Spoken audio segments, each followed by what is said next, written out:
Gimper, Gimpeuse, salutations, c'est Maître Buzz et on se retrouve aujourd'hui sur la chaîne Les Compteurs du Nord pour le premier épisode de cette série de tutoriels sur GIMP intitulée À vos cartes.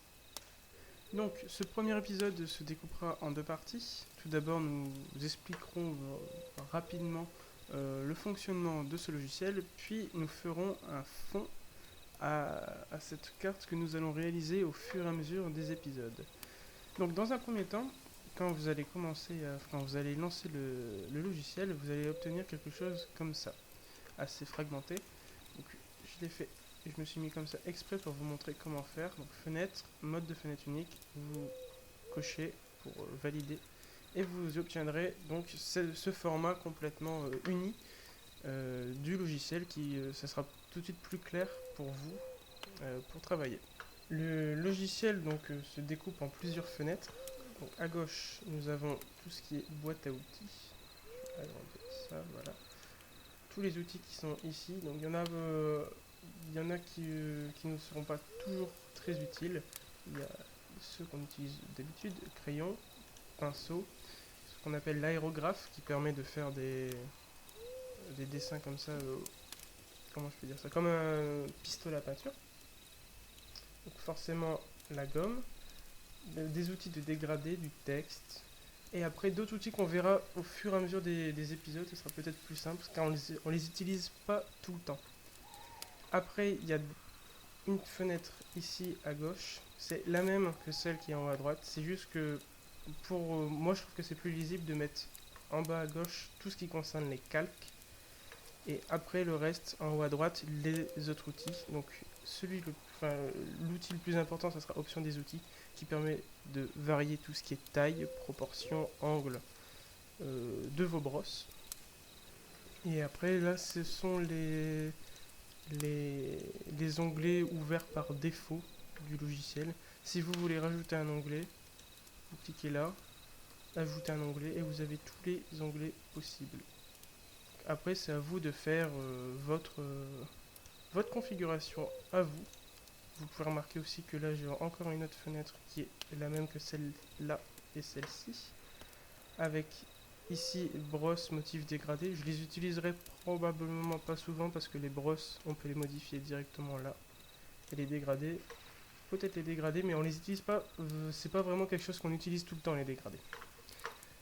Donc pour le logiciel, comment il marche, voilà un petit peu tout ce qu'on peut dire. Vous avez toutes les options là, mais bon, ça reste plus complexe, on verra ça au fur et à mesure. On va passer tout de suite à la deuxième partie de la vidéo qui est la réalisation de notre fond de carte. Alors, pour cette carte, vous pouvez voir, j'ai choisi un format assez grand, 4200 x 2970. Ça permet d'avoir quelque chose de plus allongé que le format que le logiciel propose. C'est le format le plus grand par défaut, on va dire. Donc moi j'ai pris quelque chose de plus grand et aussi de plus allongé car je préfère quand c'est un petit peu plus rectangulaire, on va dire. Pour commencer ce fond de carte, donc on peut voir que là il y a un arrière-plan, mais on va le laisser, on ne va pas y toucher. On va faire un nouveau calque. Ça permettra de ne pas toujours avoir le fond qu'on va réaliser derrière, parce que c'est un fond, un parchemin que j'ai envie de faire pour cette carte. Et ça pourrait être utile d'avoir toujours sous la main l'arrière-plan complètement blanc. Ça pourrait aider à la réalisation des dessins à venir. Première étape pour faire ce fond en parchemin, on va chercher une image de parchemin sur internet, ça permettra d'avoir la bonne couleur directement. On prend la pipette qui est ici, on prend la couleur la plus claire, on va sur notre dessin, on prend la brosse smoke et on commence à peindre. Une fois qu'on a colorié la plus grande partie de notre fond de carte, on prend une couleur plus foncée pour faire les contours. Donc pour l'instant en fait on va juste faire le tour comme ça. Et une fois qu'on a fait le tour, on va s'amuser à mettre des dessins. Par exemple, voilà. Non. Par exemple, comme ça. Et comme ça. Voilà, là on a le dessin de notre parchemin. Une fois qu'on a le dessin de notre parchemin, on prend une opacité bien plus faible et on va commencer à faire un dégradé. On va peindre là aussi. On va chercher à faire quelque chose d'assez lisse dans le dessin en touchant à l'opacité qui est ici.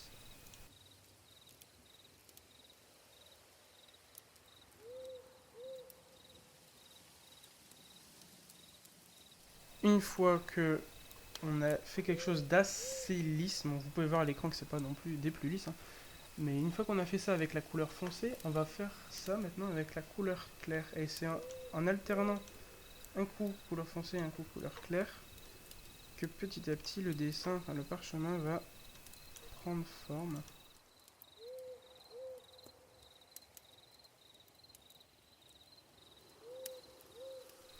Faut pas hésiter non plus à aller avec une faible opacité de mettre du clair vraiment dans le foncé et du foncé vraiment dans le clair.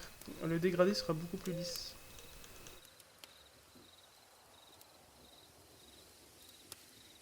On fait l'inverse.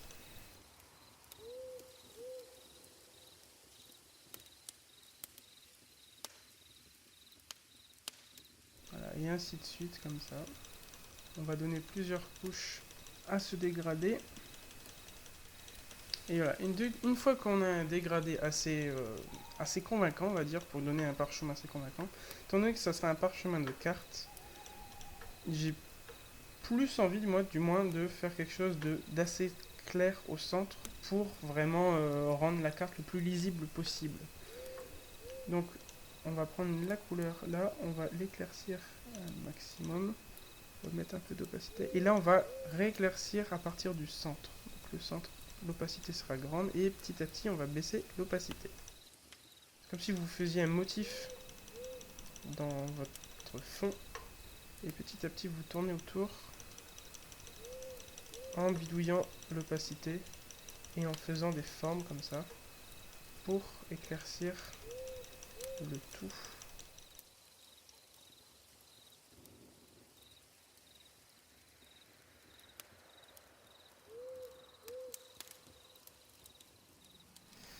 Après, vous pouvez aussi vous amuser à faire parfois des grands contrastes d'opacité. Vous voyez que là, le centre, enfin le côté où il y avait tout le noir, et ça choque pas, il est éclairci mais ça ne choque pas. Ça donne ce côté encore parchemin. Et donc voilà le résultat final, une fois qu'on a réussi à faire un dégradé assez convaincant. On obtient ça, quelque chose, un parchemin, un fond de parchemin, sur lequel on viendra mettre dans les prochains épisodes une carte, on viendra la dessiner, puis on mettra des éléments petit à petit. Donc pour faire un fond parchemin, voilà, c'est assez simple, c'est assez rapide aussi. Et donc je rappelle rapidement, vous prenez un fond comme ça, vous mettez une couleur de base, puis vous assombrissez les contours, et petit à petit, vous jouez en assombrissant puis en rééclaircissant. Et après, en fonction de ce que vous voulez mettre, vous pouvez repartir du centre et rééclaircir le tout. Voilà, donc j'espère que cet épisode vous aura plu. Donc n'hésitez pas à commenter, à nous donner votre avis, à mettre un like et aussi à partager un maximum. On vous en sera très reconnaissant. Allez, bye tout le monde!